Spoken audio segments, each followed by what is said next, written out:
ঠিক আছে, কোনো সমস্যা নাই। আপনার গাড়ির মালিক দেখার বিষয় না। এই বাইরে শোনেন, আপনি বাসদার থেকে কুলিয়ারচর রোড অথবা কুলিয়ারচর থেকে বাসদার রোড, এই গাড়ি এখন আজরাইলের ভূমিকা পালন করতেছে এবং এই লোক হলো আজরাইল।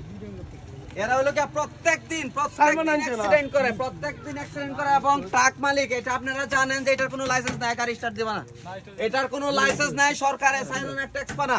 অটো রিক্সা, হুন্ডা, মোটরসাইকেল সবখান থেকে সরকার ট্যাক্স পা, কিন্তু এটার কোনো সিএসএস নাম্বার নাই, এটার কোনো ইয়ার না।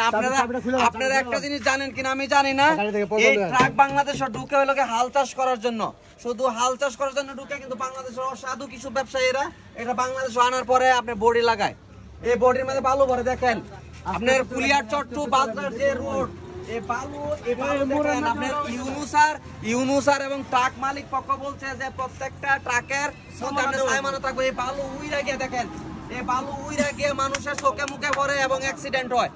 এই তুমি ভাই সাইমানা আন ভাই, এখন সাইমানা আন ভাইয়ের পথে যাবা, চাবি দাও ভাই। সাইমানা আইতা কিছু বুঝি না, এটা কিছু বুঝি না, কিছু বুঝি না, এগুলো কিছু বুঝি না। তেরপাল কিন না, এর মধ্যে টাকলে যাবা না, কোনো কথা উনা নাই, কোনো কথা না, না না না।